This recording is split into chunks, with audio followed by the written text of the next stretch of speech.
શ્રી વલ્લભના લાડીલા વૈષ્ણવોને મારા જય શ્રી કૃષ્ણ। આજે આપણે નિરોધ લીલા દશમ સ્કંદ રસપાન શ્રી સુબોધિનીજી આધારિતમાં 30મો અધ્યાય રાસ પંચાધ્યાયનો બીજો અધ્યાય વિયોગમાં ગોપીઓએ ભગવાનની શોધ કરી નામનો આ અધ્યાયનું ભાવ દર્શન કરીશું। ભગવદાનંદ સ્થાપન કરવાને માટે ભગવાને જે લીલા કરી તે પહેલા 29મા અધ્યાયમાં કહી। એ લીલા એવી કરી કે જે અંદર પણ પ્રકટ થઈ જાય। એ માટે ભગવાન લીલા સહિત ગોપીઓના હૃદયમાં પ્રવેશ્યા। અહીં 4 અર્થ કહેવાના છે। રસાસક્તિ, હરિની લીલા, ગર્વાભાવ એ 3 લીલા ભગવાને આ અધ્યાયમાં કરી છે અને ગુણગાન પછીના અધ્યાયમાં કહેવામાં આવશે। એમ 4 અર્થ કહેવાના છે। ઉદ્દેશ્ય, લક્ષણ અને ફલથી એ અર્થો કહે છે। એ બીજા 30મા અધ્યાયમાં લીલા વેશમાં તત્પર થઈને ગોપીઓ રસને અંતઃકરણમાં પ્રકટ કરે છે એ વાત અહીં કહેવામાં આવે છે। શ્રી સુબોધિનીજી અનુસાર અધ્યાય 27મો તામસ ફલ પ્રકરણ અધ્યાય બીજો રાસ પંચાધ્યાય અધ્યાય બીજો વિયોગમાં ગોપીઓએ ભગવાનની શોધ કરી।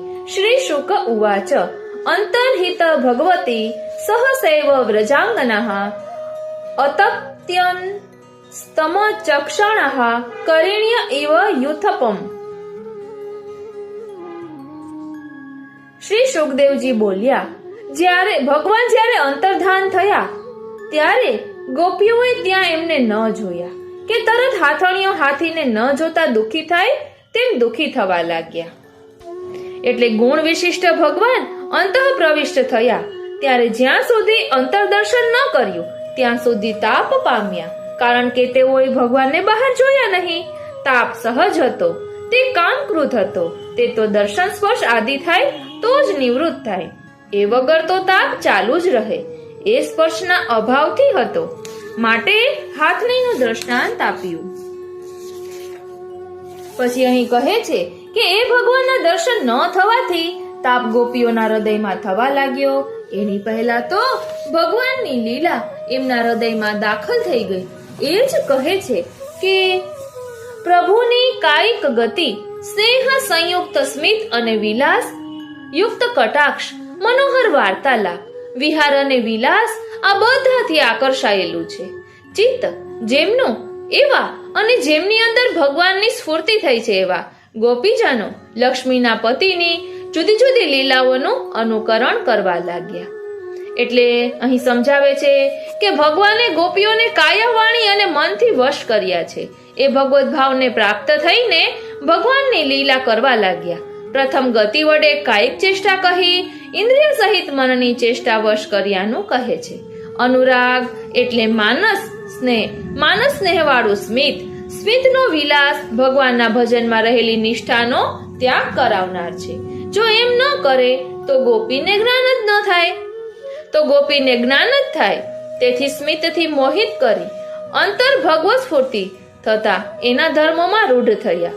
વળી મનને રમાડનાર આલાપ એટલે ભગવાનના ગુપ્ત ભાષણો ગોપીને તત્કાળ સુખ કરવા માટે બોલાયેલા। તે 3 પ્રકાર ત્રિવિધ ચિત્તને ખેંચનાર ઉપાય થયા, તેથી તેમને વિયોગનો તાપ ન થવા પામ્યું, પણ એ ભગવદ રૂપ થઈ ભગવત ચેષ્ટા કરવા લાગ્યા।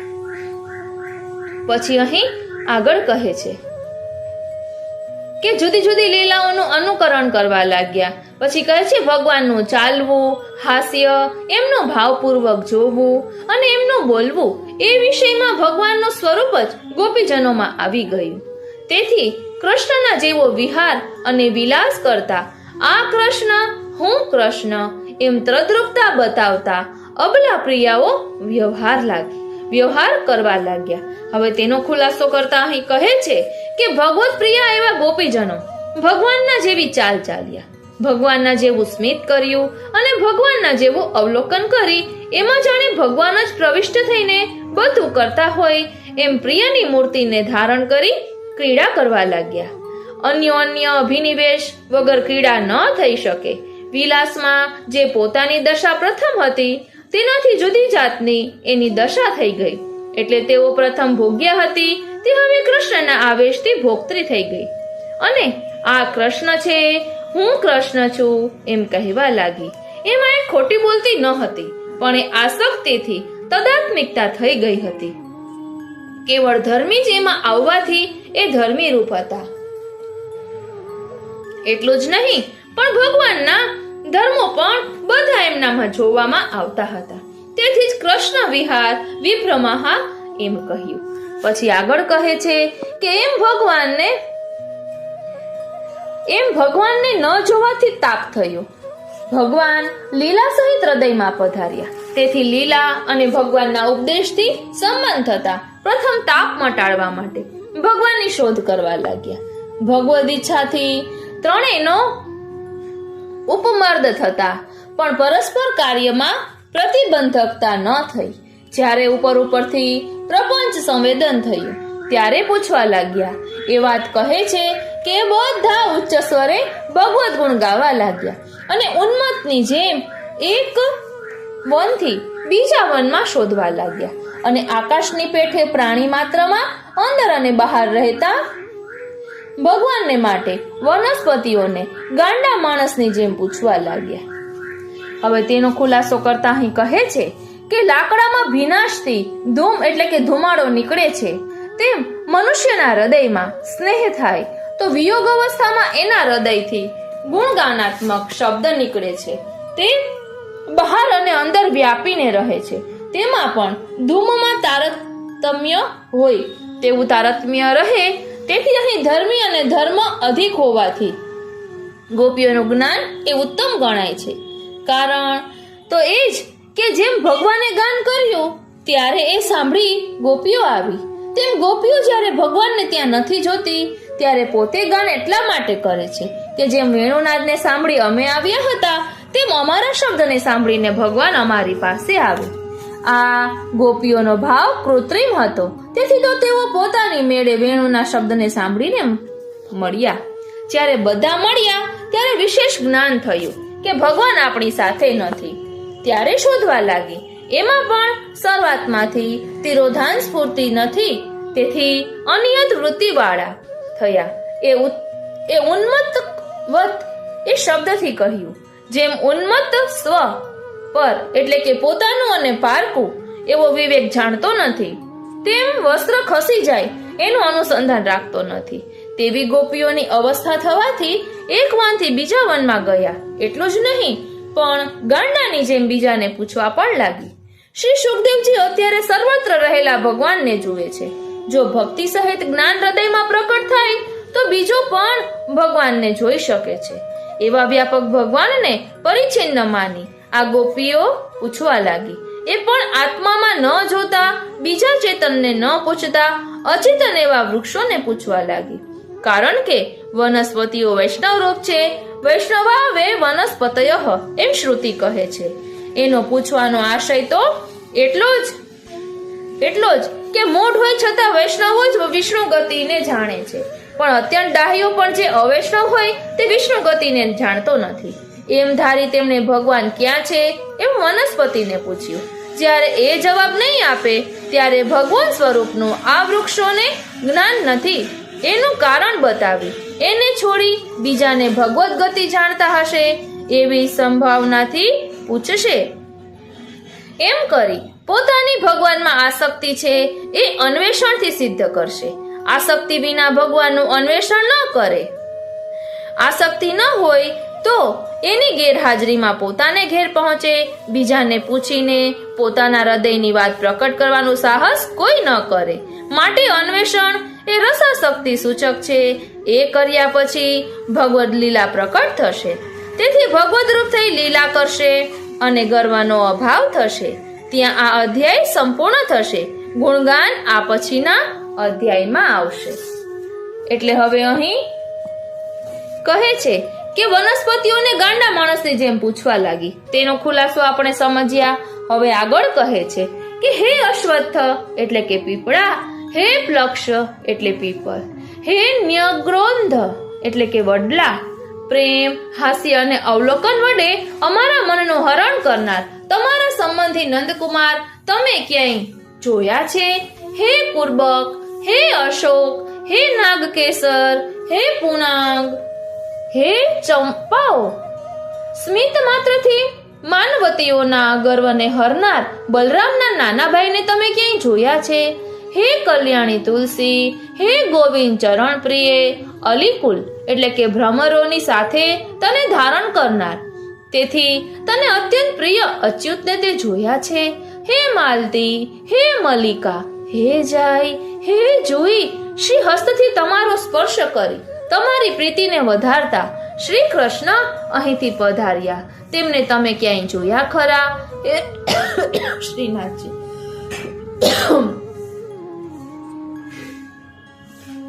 હે આંબા, હે રાયણ, હે પનસ, હે આસન, હે કોવિદાર, હે જાંબુડા, હે આકડા, હે બીલી, હે બકુલ, હે આંબલાઓ, હે કદમ, હે નીપ, આસોપાલવ તથા પરોપકારને માટે જ જેમની ઉત્પત્તિ છે, અને શ્રી યમુનાજીના તટ ઉપર આવેલા હે અન્ય વૃક્ષો, ભગવાન વિના આત્માથી વંચિત થયેલ અમને શ્રી કૃષ્ણનો માર્ગ બતાવો, એમ અતિ વિલાપ કરતા ચાલ્યા.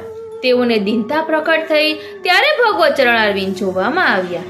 ત્યારે એ ચરણારવિંદ જેમાં પ્રતિફલિત થયા છે તે ભૂમિની સ્તુતિ કરવા લાગ્યા કે હે પૃથ્વી, તે શું તપ કર્યો કે જેથી કેશવના ચરણ સ્પર્શના ઉત્સવથી રોમાંચિત શરીર વડે તું શોભે છે.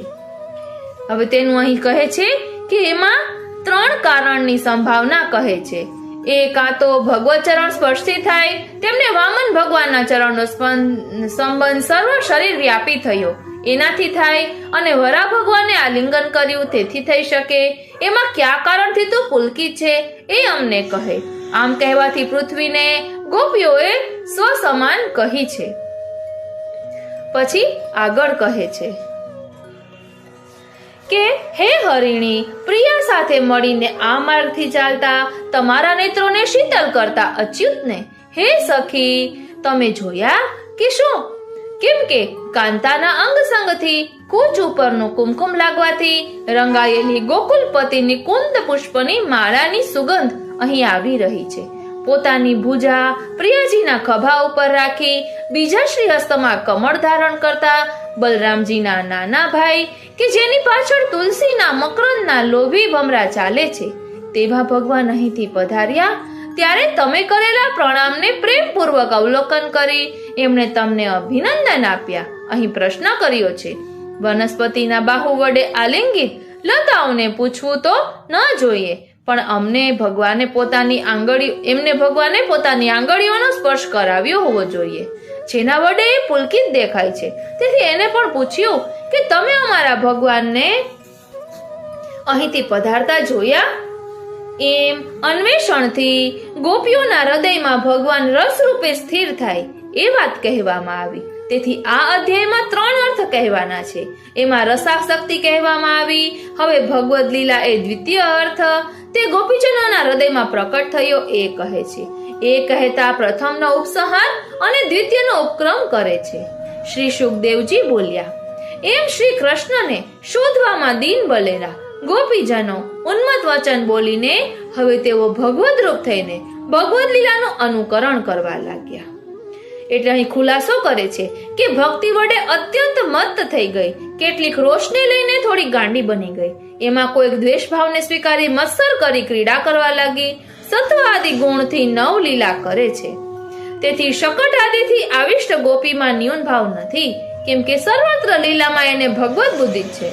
ભગવત ચરણ સ્પર્શની ઈચ્છાથી પણ દૈત્ય આદિ ભાવને સ્વીકારે છે, તેમજ ઉખડી વગેરે જળભાવ પણ એના સંબંધ અર્થે સ્વીકાર્યો છે.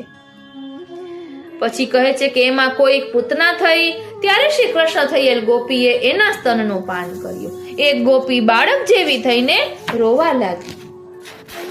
તે વખતે શકટ બનેલી ગોપીને એણે પગ વડે મારી. એક શ્રી કૃષ્ણના બાળક ભાવને ધરીને બેઠી. તેનું બીજી દૈત્ય ભાવવાળી ગોપીએ હરણ કર્યું. કોઈ એક સખી પોતાના નુપુરના શબ્દની સાથે ચરણને ખેંચતી ઘૂંટડિયા ભર ચાલવા લાગી. બે સખીઓ તો શ્રી કૃષ્ણ અને રામ થઈ, જ્યારે બીજી સખીઓ ગોપ બની. એક વત્સાસુરનું અનુકરણ કરવા લાગી, બીજી સખી બકાસુર બનેલી ગોપીને મારવા લાગી. કેટલીક ગાય રૂપ થઈ, ત્યારે બીજી ગોપરૂપ થઈ. ત્યારે શ્રી કૃષ્ણ બનેલી ગોપીએ દૂર રહેલી ગાયોને બોલાવીને વેણુનું નાદ કર્યું. ત્યારે બીજી એને બહુ સારું ગાયું એમ કહી એને ધન્યવાદ આપવા લાગી. કોઈકના ખભા ઉપર પોતાની ભૂજા રાખીને ચાલતી એવી સખી બીજીને કહે છે, હું કૃષ્ણ છું, મારી લલિત એવી ગતિ એટલે કે ચાલને તમે જુઓ.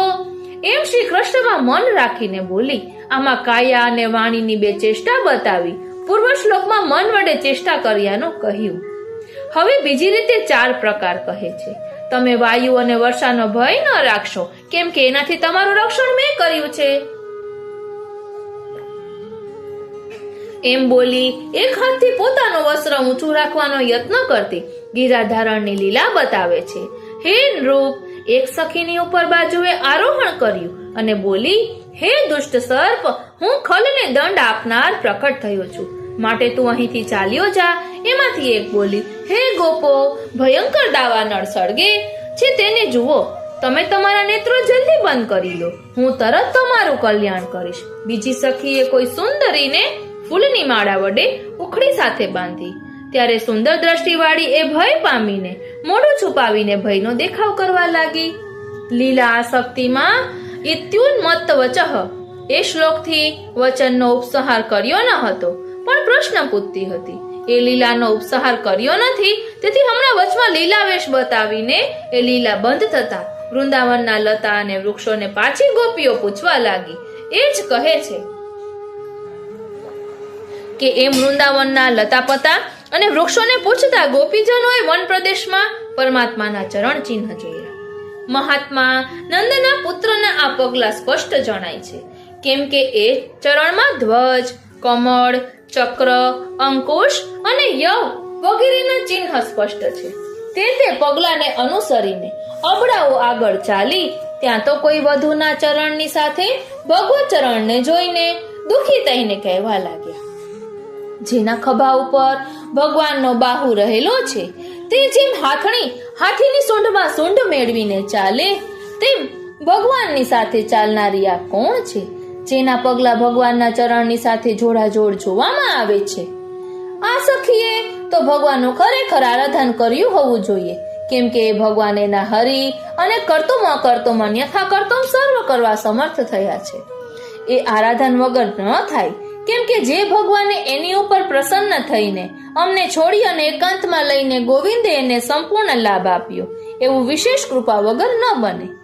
એમ સાથમાં રહેલી સખીના ભાગ્યના વખાણ કર્યા, પણ એવા વખાણ તો ગોઢ માત્સર્યમાં પણ થાય. તેથી પોતાના ભાગ્યને વખાણે છે કે હે સખીઓ, આ ગોવિંદની ચરણ રેણુ ધન્ય છે કે જેને બ્રહ્મા, શિવ અને રમા દેવી પોતાના દોષોની નિવૃત્તિને માટે સ્વમસ્તક ઉપર લગાડે છે.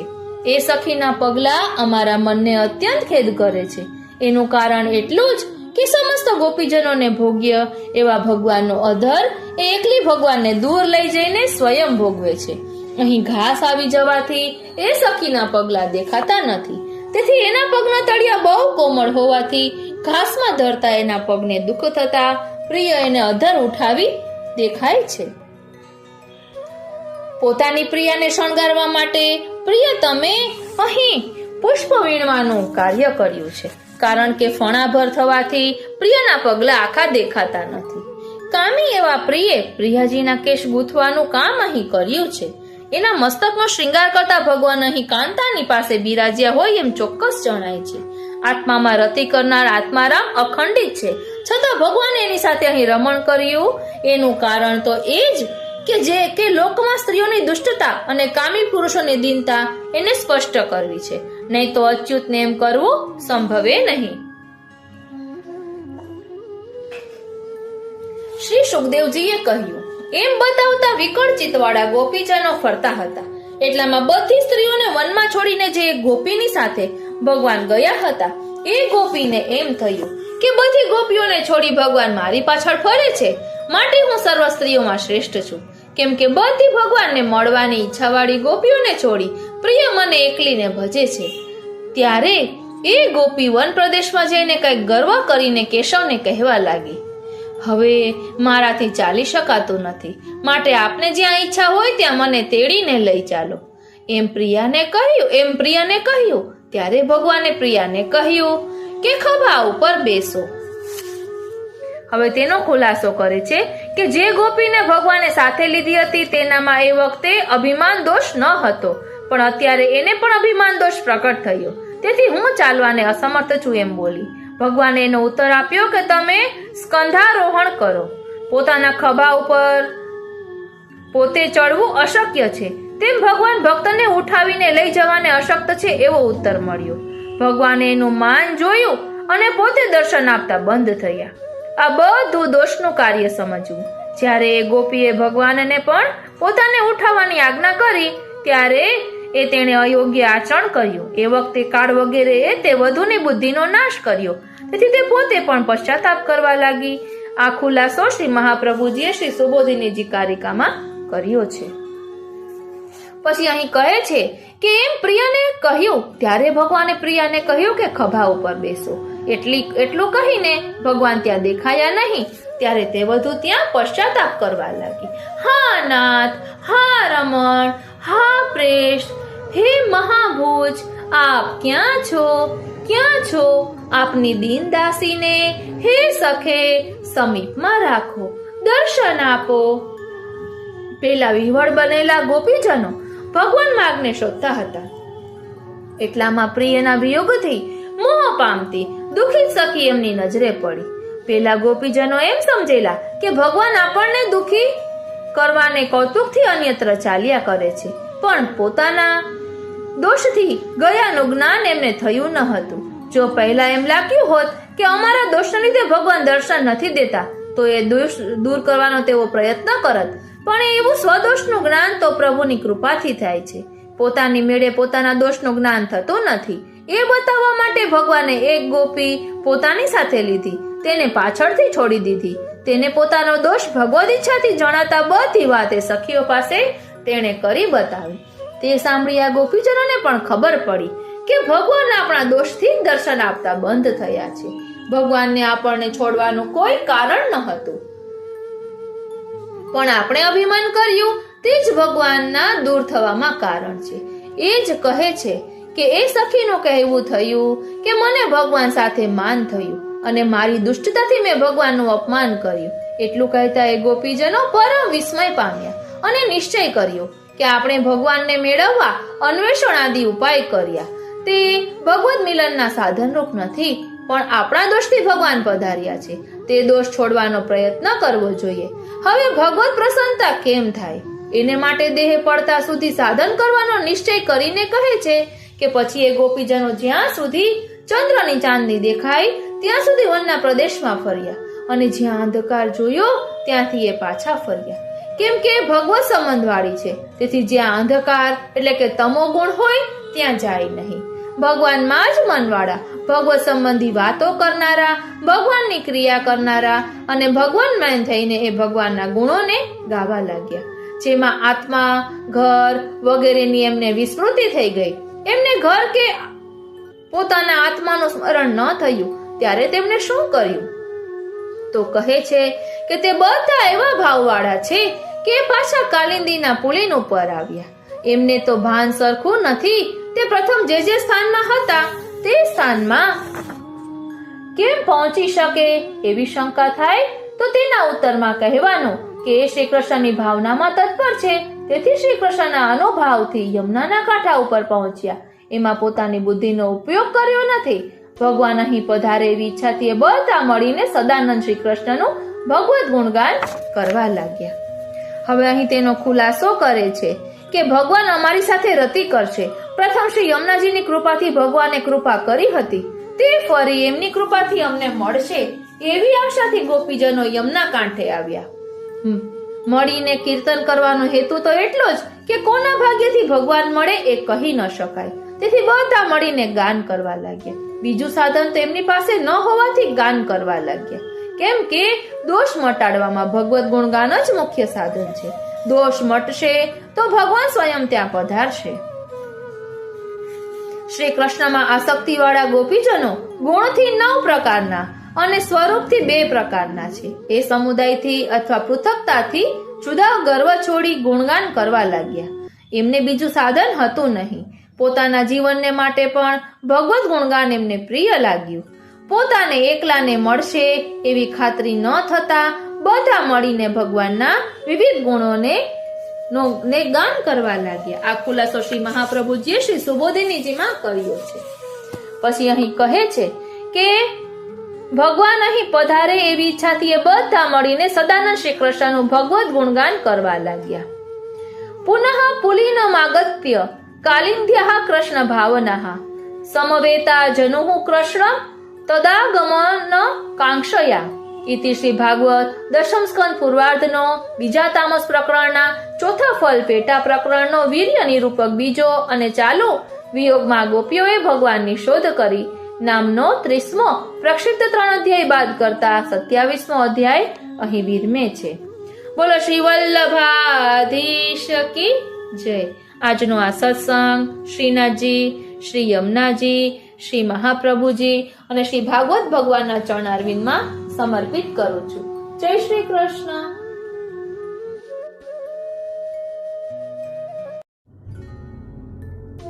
સર્વે વૈષ્ણવોને મારા જય શ્રી કૃષ્ણ. સર્વે વૈષ્ણવોને મારા જય શ્રી કૃષ્ણ. આપ સર્વે વૈષ્ણવોનું મન આતુરી ચેનલમાં હાર્દિક સ્વાગત છે. અત્યારે આપણે રાસ પંચાધ્યાયનું રસ દર્શન કરી રહ્યા છીએ. તેમાં આજે આપણે બીજો અધ્યાય જોઈશું કે જેમાં વિયોગમાં ગોપીઓએ ભગવાનની શોધ કરી છે તેનું વર્ણન આવશે. ગોલોકવાસી નરહરિ શાસ્ત્રીજીએ જે વર્ણન કરેલું છે સુબોધિનીજી આધારિત તે આપણે અલગથી લઈ રહ્યા છીએ અને બીજા અલગ પાર્ટમાં તત્વાર્થિક નિબંધ અને સુબોધિનીજી આધારિત અધ્યાય લઈ રહ્યા છીએ.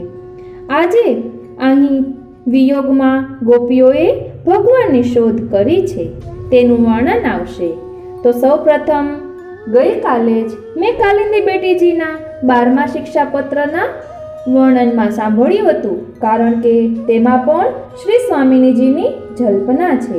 એટલે સૌપ્રથમ આપણે એમાંથી વચનામૃતમાં કાલિંદી બેટીજીએ પોતે કરેલી રચના જે કહી હતી તે મેં લખી લીધી છે. સૌપ્રથમ આપણે તેનું રસ દર્શન કરીશું, કારણ કે આપણા એવા ક્યાં અહોભાગ્ય કે આપણને આવું સુંદર પ્રાપ્ત થાય. તો મળ્યું છે તો સૌપ્રથમ તેનું રસ દર્શન કરીને આપણે અધ્યાય શરૂ કરીશું. ખૂબ જ ધ્યાનથી સાંભળજો. અતિ સુંદર એટલે અતિ સુંદર, શબ્દ પણ ટૂંકા પડે એટલું સુંદર કાલિંદી બેટીજીએ લખેલું છે. मेरे नैना वाही पे अटके या टीके, मेरे नैना वाही पे अटके या टीके, चाहे वो मेरो सब कुछ ले जाए. ध्यान आपजो. मेरे नैना वाही पे अटके या टीके, चाहे वो मेरो सब कुछ ले जाए, मैं तो वाही ढोटा के निकट रहूं. અહીં શ્રીનાથજીની વાત કરી રહ્યા છે. मैं तो वाही ढोटा के निकट रहूं, चाहे वो मुझे दासन की दासी बनाए. मैं तो वाही ढोटा के निकट रहूं, चाहे वो मुझे दासन की दासी बनाए. लगन लगी अगन जगी मगन भई, लगन लगी अगन जगी मगन भई, जब ते श्रीनाथ जी, जब ते श्रीनाथ जी हृदय में आए. लगन लगी अगन जगी मगन भई, जब ते श्रीनाथ जी हृदय में आए. अब कहारी कहूँ, अब कहारी करूँ सुन मेरी सखी, अब कहारी करूँ सुन मेरी सखी, वो ढोटा बिन कछु ना सुहाय, वो ढोटा बिन कछु ना सुहाय. कालिंदी के प्रभु गोवर्धनधर, कालिंदी के प्रभु गोवर्धनधर. અહીં કાલિંદી છાપથી કાલિંદી બેટીજીએ રચના કરેલી છે તે સૂચવવામાં આવ્યું છે. कालिंदी के प्रभु गोवर्धन धर तुम यानी तुम सब जो सुन रहे हो वो, तुम यानी तुम सब जो सुन रहे हैं वो सब सखियन सो मिलाए, तुम सब सखियन सो मिलाए. कालिंदी के प्रभु गोवर्धन धर तुम सब सखियन सो मिलाए. मेरे नैना वाही पे अटके, मेरे नैना वाही पे अटके, चाहे वो मेरो सब कुछ ले जाए, चाहे वो मेरो सब कुछ ले जाए. કેટલી સુંદર રચના છે. હવે આપણે આપણા વિષય ઉપર આવી જઈએ. એક તો અહીં વિરહનું જ વર્ણન છે એટલે આ લીધું, કારણ કે ગઈકાલે જ 12મા શિક્ષાપત્રના વચનામૃતમાં મેં સાંભળ્યું હતું. ગયા પાઠમાં એટલે કે પહેલા અધ્યાયમાં આપણે જોયું કે શ્રી મહાપ્રભુજી કહે છે કે કુમારિકાના મંડળમાંથી 16 કુમારિકાઓ અને 16 ભગવાનના સ્વરૂપો એમ અલગ અલગ 32ના મંડળ રચાયા. તેઓ અલગ અલગ નૃત્ય કરવા લાગ્યા. અન્યપૂર્વા, શ્રુતિરૂપા ગોપીઓના મંડળમાં 16 ગોપીઓ અને 8 ભગવાનના સ્વરૂપ એમ 24ના મંડળો બન્યા અને તેઓ પણ અલગ અલગ નૃત્ય કરવા લાગ્યા.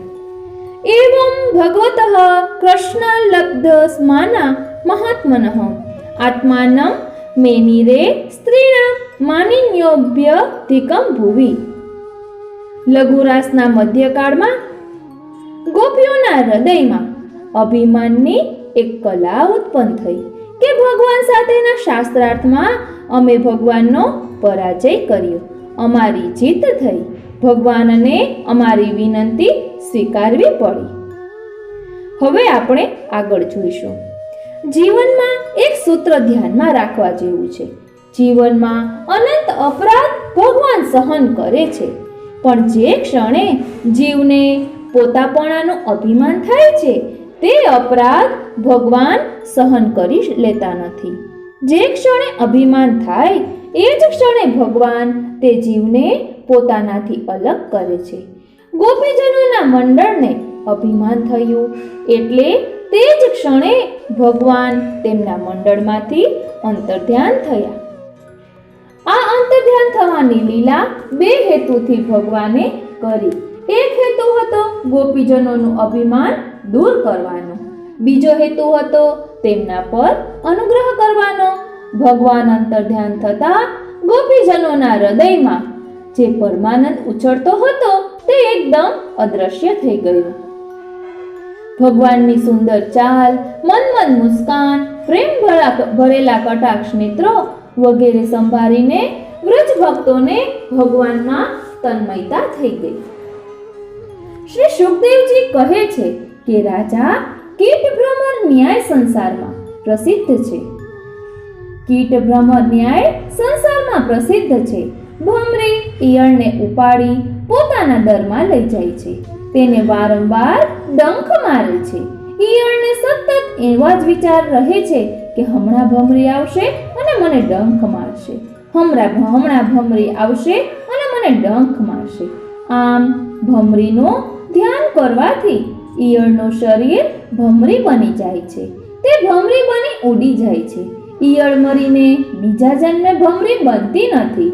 એવી રીતે વ્રજ ભક્તો ભગવાનના સ્વરૂપનું ધ્યાન કરતા હોવાથી તેમના મુખારવિંદ ઉપર ભગવાનનું તેજ ઝળકવા લાગ્યું. તે સૌ ગૌરાંગીઓ હતા, તે શ્યામાંગીઓ બની ગયા. તન્મય દશાને લઈને સૌ એમ માનવા લાગ્યા કે હું શ્યામ સુંદર છું. પ્રેમની 8મી અવસ્થામાં વિયોગની અવસ્થા છે. તેને ઉન્માદ અવસ્થામાં ભાન રહેતું નથી કે અમે શું કરીએ છીએ. ગોપીઓને ઉન્માદ અવસ્થામાં એવું ભાન ન રહ્યું કે અમે કોઈને પ્રશ્ન પૂછીશું કે ભગવાનને જોયા તો તે પાત્ર જવાબ આપવા સમર્થ હશે કે નહીં હોય. ગોપીઓ ભગવાનની શોધમાં નીકળી. ઉન્મત્ત અવસ્થાને કારણે તેમણે વનસ્પતિઓને પ્રશ્ન કર્યો. વનસ્પતિઓમાં એવા કેટલાક ઝાડ છે જેમને ફળ આવે છે પણ ફૂલ નથી આવતા. તેમાં વડ, પીપળ મુખ્ય છે. ગોપીઓએ તેમને પૂછ્યું, તમે શ્યામ સુંદર જોયા? ત્યારે તે વૃક્ષો ફૂલ વિના મૂંગા છે, તેથી આપણને બતાવી શકતા નથી કે શ્યામ સુંદર ક્યાં છે. પછી તેમણે ફૂલ આવે એવા કુર્બક, અશોક, નાગકેસર, પન્નગ જેવા વૃક્ષોને પૂછ્યું, તમે માનીની સ્ત્રીઓના અભિમાનનું હરણ કરનારા બલરામજીના નાના ભાઈને જોયા? ઝાડ એટલે પુરુષ જાતિ. પુરુષ જાતનું હૃદય કઠોર હોય છે, તેમાં દયા ઓછી હોય. આ વૃક્ષોએ જવાબ ન આપ્યો એટલે તેમણે સ્ત્રી જાતિવાળી લતાઓને પ્રશ્ન કર્યો. જાઈ, જુઈ, ચમેલી જેવી લતાઓને પૂછ્યું. તેમણે ઉત્તર ન આપ્યો. ત્યારે વિચાર કર્યો કે આ લતાઓ સ્ત્રી જાતિની હોવાથી તેમનામાં ઈર્ષાનો ભાવ હશે, તેથી જવાબ આપતી નથી. ચાલો આપણે શ્રી યમુનાજીના કિનારે જઈએ. તે કિનારા ઉપરના વૃક્ષોને પૂછીએ. તેઓ આપણને જરૂર જવાબ આપશે, કારણ કે શ્રી યમુનાજી તો કૃપાની દેવી છે. તેની અસર તેમના કિનારાના વૃક્ષોને થઈ હશે. શ્યામ સુંદર ક્યાં રસ્તે ગયા છે તે તેઓ બતાવશે. તેથી તેઓ યમુનાજીના કિનારે આવ્યા. ત્યાં આંબા, રાયણ, ફણસ જેવા વૃક્ષોને પ્રશ્ન કર્યો, પરંતુ એ વૃક્ષોએ પણ જવાબ આપ્યો નહીં. ત્યારે તેમણે મનમાં વિચાર કર્યો કે આ રસ્તે શ્યામ સુંદર ગયા હોય તો ધરતી માતાના શરીર પરના રૂવાડા ઊભા થયા હોય. ધરતી માતાએ પણ જવાબ આપ્યો નથી. આનો અર્થ એ કે તેમણે જોયા નથી. તો આપણને શું જવાબ આપે? બીજીએ કહ્યું, વરા અવતારમાં ભગવાને ધરતીને દાંત ઉપર ઉપાડેલી એ પાછલો સ્પર્શ યાદ આવવાથી ધરતી ઉપર ઘાસરૂપી રૂવાડા ઊભા થયા છે. અત્યારે ભગવાનના સ્પર્શથી ઘાસરૂપી રૂવાડા ઊભા થયા નથી, એટલે ધરતી જાણતી નથી કે અહીંથી ભગવાન ગયા છે. માટે ધરતીને રોમાંચ થયો હોવા છતાં એ જવાબ આપી શકતી નથી. ગોપીઓને આમ ધરતી કે વનસ્પતિ પાસેથી જવાબ ન મળ્યો, એટલે તેઓ યમુનાજીના કિનારે ભગવાન કૃષ્ણે કરેલી લીલાઓનું અનુકરણ કરવા લાગી. પ્રેમના ભાવમાં પ્રેમીનું અનુકરણ કરવાની વૃત્તિ થાય છે. શ્રી ભાગવતજીમાં આ અનુકરણ લીલાના 9 શ્લોક છે. એ લીલાનું અનુકરણ કરવા જતા ગોપીઓના ગાત્રોનો સંકોચ વિકાસ થાય છે. આ સમજવા જેવી કથા છે. એક ગોપી પૂતના બની, બીજી શ્યામ સુંદર બની. કલ્પના કરો કે બંને સરખી ઉંમરની હોય. બંને સરખી ઉંમરની ગોપીઓ. જે પૂતના બને છે તેના શરીર ઉપર પ્રૌઢાવસ્થા જણાય. જે કૃષ્ણ બની તે પણ હતી તો 18-20 વર્ષની, પણ બાળ લીલાનું અનુકરણ કરતી વખતે તે 6 દિવસના બાળક જેવી નાનકડી જણાય. પૂતના બનેલી ગોપીના ગાત્રોનો વિકાસ થયો, કૃષ્ણ બનેલી ગોપીના ગાત્રોનો સંકોચ થયો. કારણ કે પ્રેમના ભાવમાં ગાત્રોનો વિકાસ અને સંકોચ અવશ્ય થાય છે. ત્યારબાદ એક ગોપી બાલકૃષ્ણ બની, બીજી ગાડુ બની. બાલકૃષ્ણ બનેલી ગોપી તેના પગનો અંગૂઠો ગાડુ બનેલી ગોપીને અડકાવવા લાગી. તે સાથે ગાડુ બનેલી ગોપી ઊંધી થઈ, જમીન પર પડી. આ પ્રમાણે તેમણે શક્તાસુર ખંડનની લીલાનું અનુકરણ કર્યું.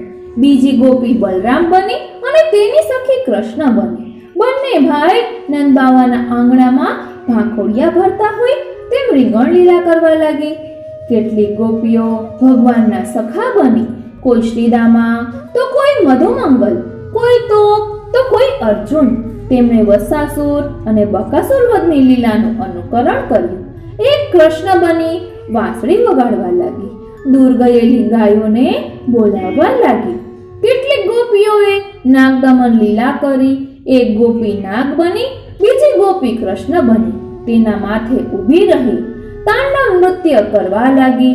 કોઈના માથે નૃત્ય કરવું અશક્ય છે. તન્મયતા વિના આ લીલાનું અનુકરણ થઈ શકે નહીં. પછી ગોપીઓએ દામોદર લીલાનું અનુકરણ કર્યું. તેમાં જે કૃષ્ણ બની તે 2.25 વર્ષના બાળક જેવી દેખાય. 2 મુઠ્ઠીઓ વાળી તેની આંખોની મેષ, તે ગાલ ઉપર લઈ આવી. બીજી યશોદા બની તેણે કૃષ્ણને બાંધવાની લીલા કરી. આ પ્રમાણે ભગવાનની લીલાઓનું અનુકરણ કરતા કરતા તેઓ યમુનાજીના કિનારે આગળ ચાલ્યા. ત્યાં ભગવાનના ચરણારવિંદના ચિહ્નોના દર્શન થયા. તેમને ખાતરી થઈ કે આ જ રસ્તે શ્યામ સુંદર ગયા હોવા જોઈએ. તેમણે શ્યામ સુંદરના ચરણારવિંદ સાથે બીજા બે ચરણારવિંદ જોયા. ભગવાનના જમણા ચરણમાં ચિહ્નો ભગવાનના ચરણારવિંદના ચિહ્નોના દર્શન થયા. તેમને ખાતરી થઈ કે આ જ રસ્તે શ્યામ સુંદર ગયા હોવા જોઈએ. તેમણે શ્યામ સુંદરના ચરણારવિંદ સાથે બીજા બે ચરણારવિંદ જોયા. ભગવાનના જમણા ચરણારવિંદના ચિહ્નો હતા તે બીજા ચરણારવિંદમાં ડાબા ચરણ કમળમાં હતા. ભગવાનના ડાબા ચરણ કમળના ચિહ્નો બીજા ચરણારવિંદમાં જમણા ચરણ કમળમાં હતા. આમ જરૂર ભગવાન પોતાની સાથે કોઈક સ્વામિનીને લઈ ગયા છે. જેમને ભગવાન પોતાની સાથે લઈ ગયા હતા તે ભગવાનની આરાધિકા શક્તિ રાધા સહચરી હતા. પુષ્ટિ માર્ગમાં તેમને કુમારિકાઓના યુથના સ્વામીની કહેવામાં આવે છે. આ ચરણારવિંદોના દર્શન કરી દરેક ગોપીઓ બે બે મુઠ્ઠીઓમાં તે ચરણ રજ ઉપાડીને તેઓ કહેવા લાગ્યા, ધન્ય અહો અમી આલ્યો ગોવિંદાગ્ર્યબ્જ રેણવઃ યાન બ્રહ્મેશો રમાદેવી દધુર્મૂર્ધન્ય ધનુક્તયે. બ્રહ્મદેવ અને મહાદેવ તેમનું પાપ દૂર કરવામાં ભગવાનના ચરણ કમળ પોતાના મસ્તક ઉપર ધારણ કરે છે. આપણને શંકા થાય કે શું બ્રહ્મા અને મહાદેવ પણ પાપ કરે ખરા? શ્રી મહાપ્રભુજી સમજાવે છે કે પાપ શબ્દનો અર્થ અહીં અંતરાય, વિઘ્ન કે પ્રતિબંધ એવો કરવો. એ દેવોને પ્રભુના ધામમાં દર્શન કરવા જવું હોય તો વિનંતી પત્ર મોકલવો પડે છે. ત્યાંથી આજ્ઞા આવે તો જ જઈ શકાય. જ્યારે ઈચ્છા થાય ત્યારે આ મોટા દેવો પણ ભગવાનના દર્શન કરવા જઈ શકતા નથી. તેમનો આ અંતરાય એટલે પાતક દૂર કરવા સારું તેઓ તેમના મસ્તકે ભગવાનની ચરણ રજ ધારણ કરે છે. ગોપીજનોએ આ પ્રમાણે ભગવાનના ચરણની રજ બે બે મુઠ્ઠી ભરી તેમના મસ્તકે મૂકી. ભગવાને વિચાર કર્યો કે ગોપીઓનું મંડળ મારી પાછળ પાછળ આવી રહ્યું છે. મસ્તક ઉપર મારી ચરણ રજ ધારણ કરી છે એટલે તેમનો અંતરાય દૂર થશે અને મને જલ્દી પકડી પાડશે. માટે હું જલ્દી પગ ઉપાડું એમ વિચારી ભગવાન રાધા સહચરીજીને લઈને જલ્દી ચાલવા લાગ્યા. તે વખતે રાધા સહચરીના મનમાં પણ અભિમાનની એક કલા જન્મી. તેમણે ભગવાનને કહ્યું, ન પાર પેય અહમ ચલિતુ નયમામ યત્ર તે મનઃ. મારાથી ચલાશે નહીં. તમારી ઈચ્છા હોય ત્યાં મને તેડીને લઈ જાઓ. ત્યારે ભગવાને જવાબ આપ્યો કે એવો મુક્ત પ્રિયામાહ સ્કંધ આરુહ્યતા મિતિ. ભગવાને તેમને કહ્યું, તમે ખભે ચડીને ચાલો. એમ નથી કહ્યું કે મારા ખભા પર ચડીને ચાલો. જેમ મયુર નૃત્ય કરતી વખતે પોતાના બે પગ ખભા પર ધરી બે હાથથી ચાલે છે તેમ ચાલો. પગ થાક્યા છે, હાથ થોડા થાક્યા છે. ભગવાનનો કહેવાનો અર્થ આવો હતો. પણ રાધા સહચરીજી સમજ્યા કે મને ભગવાન તેમના ખભા પર બેસાડવા માંગે છે. પ્રભુ યમુનાજીના કિનારે બિરાજેલા હતા. રાધા સહચરીજી તેમના બે પગ ભગવાનના ખભા ઉપર મૂકવા ગયા. ત્યાં તો ભગવાન અંતર્ધ્યાન થઈ ગયા. એટલે તેઓ રુદન કરતા કરતા કહેવા લાગ્યા, હા નાથ રમણ પ્રેષ્ઠ ક્વાસી ક્વાસી મહાભુજ દાસ્યાસ્તે કૃપણયા મે સખે દર્શય સન્નિધિ. હા નાથ રમણ પ્રેષ્ઠ ક્વાસી ક્વાસી મહાભુજ દાસ્યાસ્તે કૃપણયા મે સખે દર્શય સન્નિધિ. સુખદેવજી કહે છે કે રાજા ભગવાનની દરેક લીલાનો હેતુ માનવીઓને શિક્ષણ આપવાનો છે. ભગવાને આ લીલા કરીને આખી દુનિયાને શું શિક્ષણ આપ્યું? એનો જવાબ સમજવા જેવો છે. કામિનામ દર્શનમ દૈન્યમ સ્ત્રીણામ ચૈવ પુરાત્મના. કામી પુરુષો નાયિકા આગળ દીન બને છે, ખભે ચડાવવાની વાત પણ કરે છે. આ લીલાનું નાટક હતું. ભગવાન તો કોઈને ખભે ચડાવતા નથી. ભગવાન જીવને અધિક માન આપે ત્યારે જીવને અજીર્ણ થાય છે. તેમાં સ્ત્રીઓને અધિક માન મળતા વધારે અજીર્ણ થાય છે, કારણ કે વિધાતાએ સ્ત્રીઓનો એવો સ્વભાવ જ નિર્માણ કર્યો છે. એમાં કોઈનો વાંક નથી. આ લીલા દ્વારા ભગવાને જનતાને શિક્ષણ આપ્યું. ગોપીઓનું મંડળ રાધા સહચરીજી પાસે આવ્યું ત્યારે તેમને આમરુદન કરતા જોયા. તેમણે પૂછ્યું, અરે તમને તો ભગવાન સાથે લઈ ગયા હતા, તમારી આવી દશા કેમ થઈ? તેમણે કહ્યું કે મેં અહીં આવ્યા પછી અભિમાન થયું. મને અહીં આવ્યા પછી અભિમાન થયું એટલે ભગવાન મારી પાસેથી અંતર્ધાન થયા. રાધા સહચરીજીની પણ આવી સ્થિતિ જોઈને અને તેમને રુદન કરતા જોઈને ગોપીઓને તેમના માટે જે ઈર્ષાના ભાવ જાગ્યો હતો તે જતો રહ્યો. સૌની તન્મય દશા થઈ. મન કૃષ્ણમય બન્યું, વાણી પણ કૃષ્ણમય બની. તદ્ગુણાનેવ ગાયંત્યો નાત્મા ગારાણી સસ્મરુહુ. શરીરનું અને ઘરનું ભાન ભૂલી ગયા. તેમણે એક જ વિચાર કર્યો કે આ યમુનાજીના કિનારે તેઓ અંતર્ધ્યાન થયા છે એટલે પ્રકટ પણ અહીં જ થશે. તેઓ યમુનાજીના તટ ઉપર આવ્યા, કારણ કે યમુનાજીની કૃપા થશે તો શ્યામ સુંદર કૃપા કરીને દર્શન આપશે. આમ વિચાર કરી યમુનાજીના તટ પર આવી ગોપીઓનું આખું મંડળ બેઠું. તેમણે ગોપી ગીત ગાવાની શરૂઆત કરી. હવે આ ગોપી ગીતનું વર્ણન 3જા અધ્યાયમાં આવે છે, એટલે આપણે તે આવતા પાઠમાં જોઈશું. હવે નંદાસી રચિત રાસ પંચાધ્યાય હવે આપ શ્રવણ કરશો તો અહીં જે બધું વર્ણન કરવામાં આવ્યું છે તે બધું આપણને સમજાશે, કારણ કે વ્રજ ભાષામાં છે પણ ખૂબ જ સુંદર છે. તો ચાલો આપણે તે જોઈએ. કહન લાગી.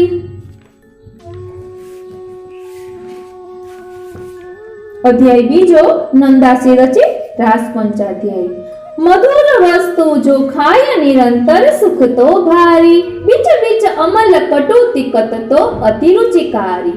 જ્યો પટ પૂટ કે દિયે નિપટ અતિ રસહી બઢે રંગ, તૈસે રંજક વિરહ પ્રેમ કે પુંજ બઢે અંગ. અહીં આપણે હમણાં જ વર્ણનમાં જોયું હતું કે ગોપીઓના અંગ પુષ્ટ થયા, કોઈના સંકોચાયા, એટલે એ જ વર્ણન અહીં કરવામાં આવ્યું છે. जिनके नयन निमेष ओट कोटिक युग जाहि, तिनको गहवर कुंज ओट दुख गणना नाही. ठगी सी रही व्रज बाल लाल गिरिधर प्रिय विनयो, निधन महाधन पाय बहुर फिर जाई भईत्यो. वे गए विरह विकलता बूझत द्रुम वेलीवन, को जड़ को चैतन्य कछु न जानत विरही जन. એટલે ગોપીજનોને વિરહમાં ખબર પણ નથી પડી રહી કે આ જળ છે કે ચેતન છે. તે બધાને પૂછતી ફરે છે કે તમે ગિરધરલાલને જોયા છે? એ વર્ણન આવી રહ્યું છે. હે માલતી હે જાતિ યુથ કે સુન દે હિત ચિત, માન હરન મન હરન લાલ ગિરિધરન લહે હિત. હે કિત કી ઇતતે ચિતયે કિત હું પિય રુસે, कीधो नंद नंदन मंद मुसक तिहारे मन मोसे. हे मुक्ता फल वेली धरे मुक्ता फल माला, कहु देखे नयन विशाल मोहना नंद के लाला. मुक्ता फल ने पूछे छे કે તે ક્યાંય નયન વિશાલ નેત્રોવાળા મોહનને જોયા છે? હે મંદાર ઉદાર વીર કર વીર મહામતી, દેખે કહુ બલવીર ધીર મન હરણ ધીર ગતિ. हे चंदन दुख कंदन सबकी जरन सिरा बहु, नंद नंदन जगवंदन चंदन हम ही बतावहु. बुझोरी इन लतन फूल रही फूलन जोई, सुंदर पिय के परस बिना यह फूल न कोई. એટલે હવે ફૂલોને પૂછી રહ્યા છે તે વર્ણન પણ આપણે જોયું. हे सखी यह मृग वधु इन्हे को पूछो अनुसरी, डह डह इनके नयन अबहि कहु देखे हैं हरि। अहो सुभगवन सुगंध पवन ने सिक थिर रही चली, सुख के भवन दुखद वन रवन कहो हित चित ये बली। अहो कदम्ब अहो अंब नीम क्यों रहे मौन गही, अहो बट तुंग सुरंग वीर कहु ते इत उत लही। अहो अशोक हर शोक लोक मणि पिय ही बतावहु, अहो फनस शुभ सनस मरत त्रिय अमृत पीवावहु। એટલે બધા ઝાડોને પૂછી રહી છે કે આપ બતાવો, આપને ખબર છે કે શ્યામ સુંદર ક્યાં પધાર્યા છે? यमुना निकट के विटप पूछ भई निपट उदासी, क्यों कही है सखी महा कठिन तीर के वासी। अहो कमल शुभ करण वरण कहूं ते हरि निरखे, कमल माल वन माल कमल कर अति ही हरखे। अहो अवनी नवनीत चोर चित चोर हमारे, राखे कीत दुराए बताई देहु प्राण पियारे। हे तुलसी कल्याणी सदा गोविंद पद प्यारी। तुलसीजी ઠાકોરજીના ચરણારવિંદમાં સદા રહે છે અને ઠાકોરજીને ખૂબ જ વાલા છે, એમ અહીં કહી રહ્યા છે।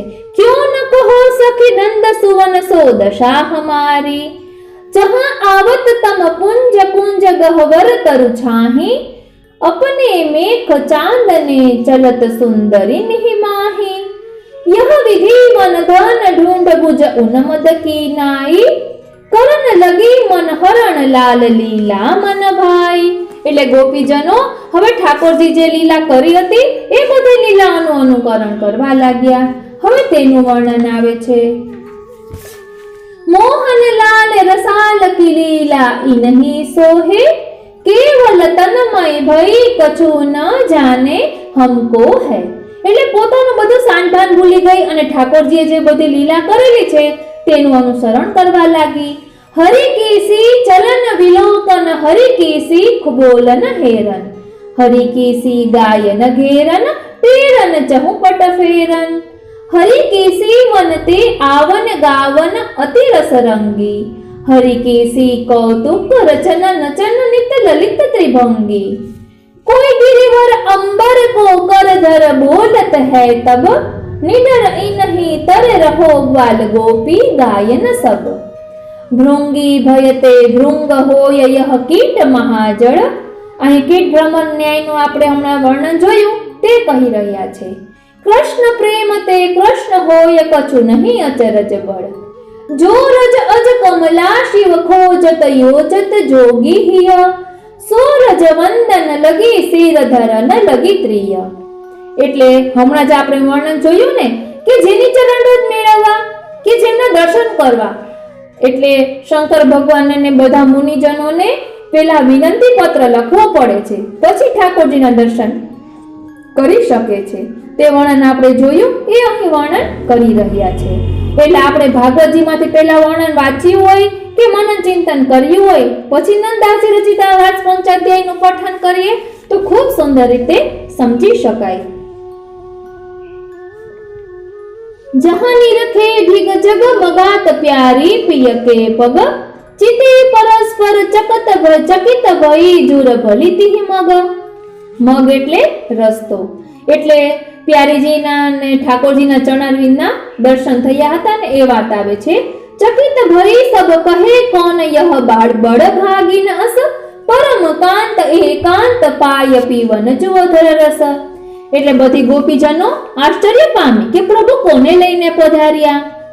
પુની આગે ચલ અવલોકી નવ પલ્લવ શ્રેણી, જહાં પિય કુસુમ લે સુહસ્ત સોગુથી વેણી। એટલે પ્રભુએ અહીં રાધા સહચરીજીની વેણી ગૂંથી હતી। તહા પાયો એક મંજો મુકુર મણિ જડિત વિલોલે, તિહિ બૂઝત વ્રજ બાલ વિરહ ભર્યો સોઉ ન બોલે। तर्क करत आपस में अहो यह क्यों कर लीनो, तिन में को तिन के ही कीजिन उत्तर दीनो।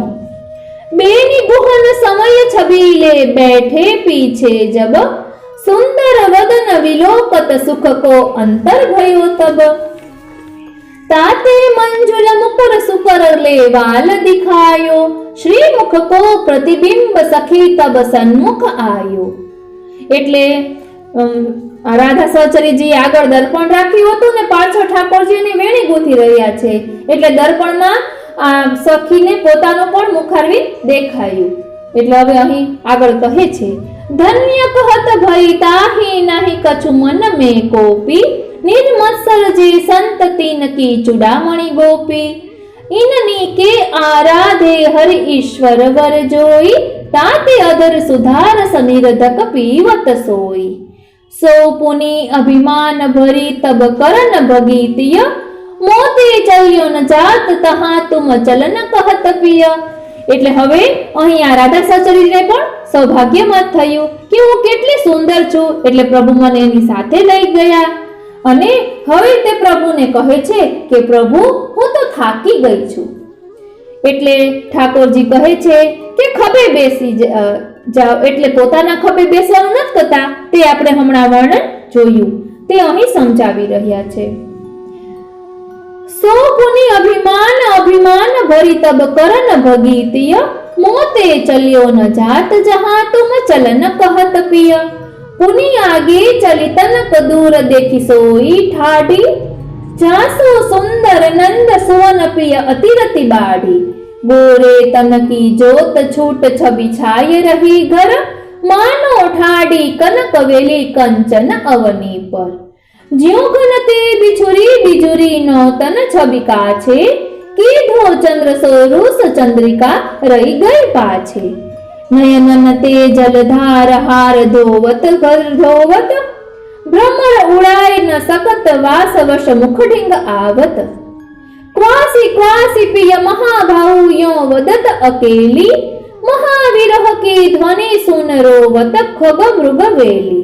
ता सुंदरी की दशा देख कछु कहत न आवे, विरह भरी पुतरी होय तो कछु छवि पावे। धाय भुजन भर भई सबन ले ले उड़लाई, मानो महानिधि खोय मध्य आदि निधि पाई। को चुंबत मुख कमल को भ्रुभाल सुअलके, जिनमें प्रिय संगम की मंजुल श्रम जल झलके। એટલે આપણે હમણાં વર્ણનમાં જોયું કે ગોપીજનોને જે અંદરથી થોડીક ઈર્ષા થઈ રહી હતી કે કોને લઈને ઠાકોરજી પધાર્યા હશે, પરંતુ આ રાધા સહચરીજીને રુદન કરતા જોઈને એમની ઈર્ષા દૂર થઈ ગઈ અને બધી તેનું ધ્યાન રાખવા લાગી, કારણ કે પ્રભુ તેની સાથે પધાર્યા હતા એટલે તેનો અનુભવ કરવા લાગી। पोछत अपने अंचल रुचिर दगन चलतीय के, पीक भरे सुको सुकपोल लोल द्रत दक्षत सुपिय के। तिहिले तहाते अवर बहुर यमुना तट आई, तिहि नंद नंदन जगवंदन प्रिय लाड लडाई। आ रीते અહીં રાસ પંચાધ્યાયનો બીજો અધ્યાય આપણે નંદાસી રચિત રાસ પંચાધ્યાય જે વ્રજ ભાષામાં છે તેનું પણ રસ દર્શન કર્યું। કેટલું સુંદર વર્ણન છે। શરદ પૂર્ણિમાના દિવસે શ્રીંગાર વટમાં આ સ્તોત્ર બોલવાનું મહાત્મ્ય છે અને આપને આ સ્તોત્ર વિથ લિરિક્સ અમારી ચેનલમાં મળી જશે, તો આપને ખબર જ હશે। હવે સુબોધિનીજી આધારિત અને તત્વાર્થદીપ નિબંધ આધારિત આપણે જે વધુ ખુલાસા સાથે આ બીજો અધ્યાય જોઈશું તે અલગથી પાઠ લઈશું, કારણ કે થોડું હાર્ડ ભાષા હોય, એટલે કે આપણે હાઈસ્કૂલમાં ભણતા હોઈએ અને પછી કોલેજમાં જઈએ તો થોડુંક હાર્ડ તો હોય, એ રીતે સુબોધિનીજી સમજવું સહેલું નથી। શ્રી ગુસાઈજીએ સર્વોત્તમ સ્તોત્રની રચના કરી છે, એમાં આપે કહ્યું છે કે દુર્બોધમ સુબોધમ સ્યાધ્યથા તથા, એટલે આપણે જેની રચનાને સમજવી હોય પહેલા એમનું ચિંતન તો કરવું જોઈએ। એટલે આપણે પણ શ્રી મહાપ્રભુજીના ચરણારવિંદમાં દંડવત કરી એમને વિનંતી કરી એમના સ્વરૂપનું ધ્યાન ધરી અને સુબોધિનીજીનું રસપાન કરીશું તો આપણને પણ આપણો અધિકાર હશે તેટલું જરૂરથી સમજાશે। એટલે આપણે તે આવતા પાઠમાં અલગથી લઈશું। આજનો આ સત્સંગ શ્રીનાથજી, શ્રી યમુનાજી, શ્રી મહાપ્રભુજી અને વ્રજ ભક્તોના ચરણારવિંદમાં સમર્પિત કરું છું। જય શ્રી કૃષ્ણ।